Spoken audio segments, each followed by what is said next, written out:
start by saying thank you to JP Progressives for pulling this together. As a hometown girl, I'm particularly proud of this organization, and it's good to be here. So I guess I would start off the after thank yous by recalling something that was actually said at our first debate of the campaign last week. Mr. Williams said something that I really agree with. He said, our district doesn't need lip service and it doesn't need rhetoric. What we need is results. And I could not agree with that more.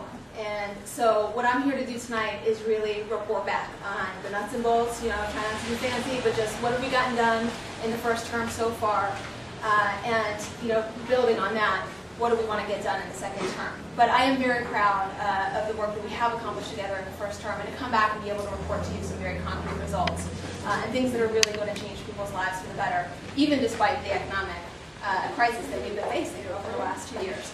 Quarry reform, signed and passed and signed into law. A foreclosure reform bill that's going to help keep thousands of families in their homes and stabilize our neighborhoods. We have passed pension reform, ethics reform, and the beginnings of probation department reform to make our government more open and accountable. We have secured funding for the reopening of the Cass Recreation Facility up the road on Washington Street at MLK and Washington Street. And we have secured $1 million increase in funding for youth summer jobs programs this summer because we fought tooth and nail to make the case that those jobs are going to be a lifeline for kids in this district. So there are real things that we should be encouraged by, that we see the beginnings of change happening for our district in the last 20 months or so. But look, we're all here, and I'm here, and I'm running for a second term because those results, however wonderful they are, by no means mean that our work in the neighborhoods is done. We still face an achievement gap in our schools. We still have youth violence that is unspeakable in its impacts on our family. And I see that my time is up. There are many more issues I know we're going to get into, so let the tire kicking begin. Senator, we are asking all the candidates to lead off about the budget. And what we are hearing is that we're not going to have the federal funds that we've had in the past. Some people are talking about possibly a $2 billion structural deficit in the next fiscal year. And so I'd like to have you talk a little bit more about your priorities and how you would plan to address that. Gosh, it's a big question. The budget, there's nothing the budget doesn't touch. So, this, of course, has been my biggest work of the first 2 terms. There's no more important bill, there's no bigger bill that we pass in any given year as a legislature than the budget. And it does touch everything. So it encompasses all of the other things that we're fighting for and all the values that we talk about. So for me, just to kind of give you the broad strokes of the priorities, did everyone hear the question, first of all, more or less? The things that I have been fighting for thus far in the first 2 budget cycles are the things I'm going to continue fighting for next year, because we are going to have to continue going to the mat every time just to protect what we have now, the priorities that we've been able to preserve in partial ways over the last couple of years. I mean, just to give you some nitty-gritty, again, because I want to be concrete about this, I'm reading off these because there are many things that I've been fighting for. You can't just choose one thing in the budget. But in my first budget year, which was fiscal 10, some of the things that I was able to help either obtain restorations for or block cuts to included emergency food assistance, $3.5 million for emergency food assistance, DPH violence prevention grants, youth at risk matching grants, the Mass Rental Voucher Program, which is a mainstay program that we have in the state to help keep people in their homes, low-income renters in their homes, primary care, healthcare providers, community health centers, AIDS, HIV programs, the Massachusetts Commission Against Discrimination, Shannon Grant. I mean, the list goes. I could keep going here. You're welcome to come up with these if you want. And there's in the first year over $100 million worth of restorations and protection of line items that are important to this district that I was a part of fighting for and winning. And the pattern was similar, although the number is probably slightly less this year. And I will continue to fight for all of these things in the next budget year. The harder part of the question, of course, is how do you do it, right? How do you pay for it all? And there's no easy answer here. Politicians are a dime a dozen who will come before you and say, all we got to do is cut the waste, right? And that's not to say we shouldn't do that, because, is there waste marbled through the system? Yes, there still is. And every $1 million, look, we may have a $2 billion deficit. We've cut 9 or 10, some people by estimates even 12 billion out of the budget so far. So finding $1 million here and $1 million there seems small in comparison to closing a $2 billion budget gap next year. But $1 million to High Square Task Force, that's some kids' lives. So we should be vigilant and rigorous about finding every little scrap, right, of inefficiency that we can. And it builds credibility for us as a legislature as well when we do that. So being vigilant about the probation department. And I'm proud to have filed a budget amendment this year to move the supervision of the probation department from the judicial branch over to, or from nobody's supervision, to the executive branch. Before that story even broke, because it was something that I was hearing about from people. And that's how the majority of other states do it. So we know this is a tested model. So being proactive about fighting for the efficiencies where we can find them. But also being honest with people. And pension reform is another example of that.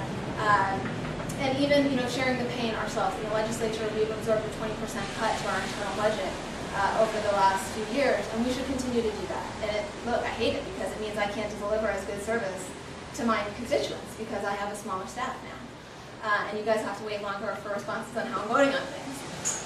But we all have to share the pain. So again, being vigilant and being credible about finding those inefficiencies, but also telling the truth about the gap that then remains after you've done all those things, and you still have to make tough decisions about, do you cut programs or do you raise revenue?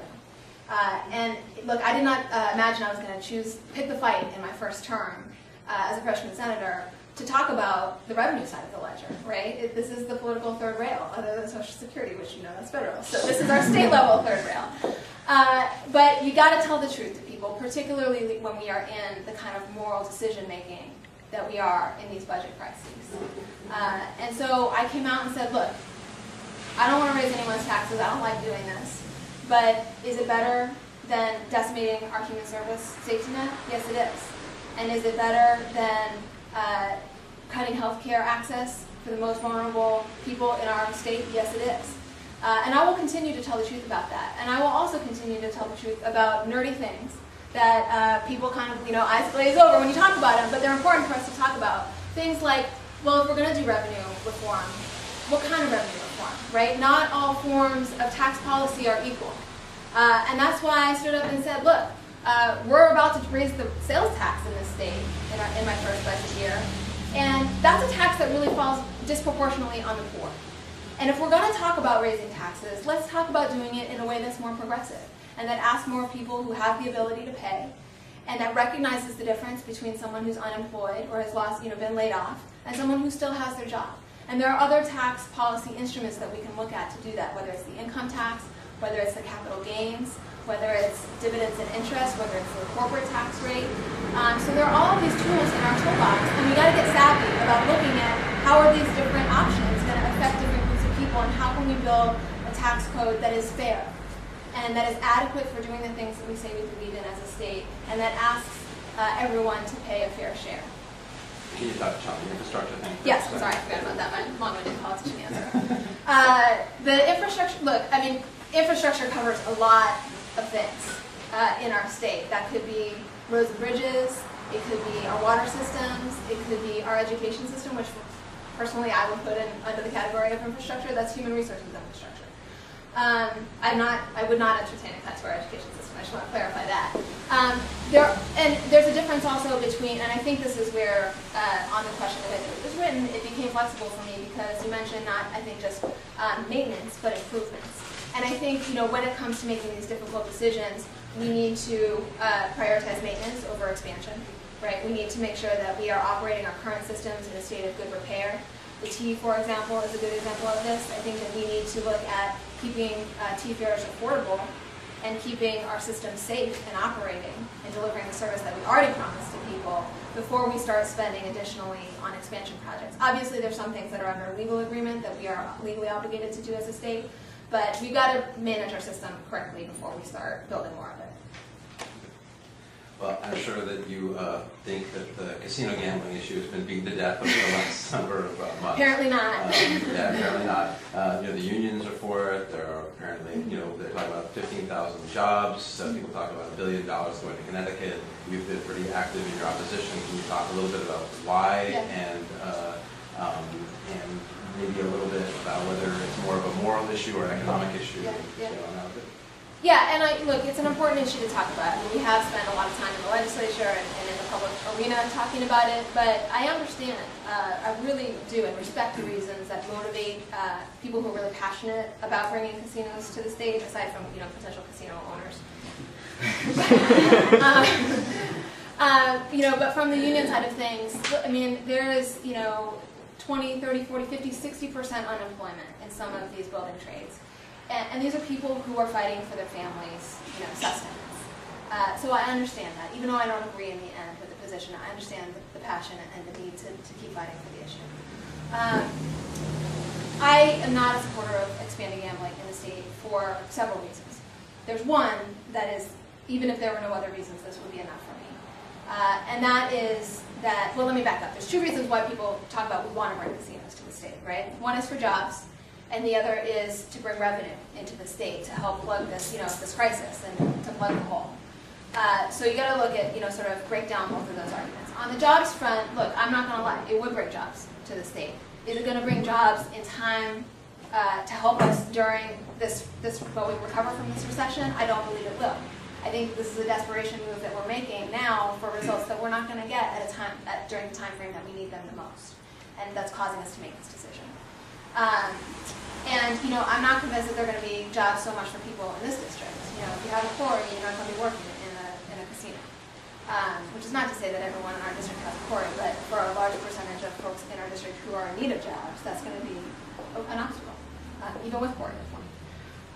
So that's the jobs piece. The second, and this is not the only thing we can do in our state to grow jobs, right? We have a lot of brain power in this state, and I think that we can figure out better ways to grow jobs.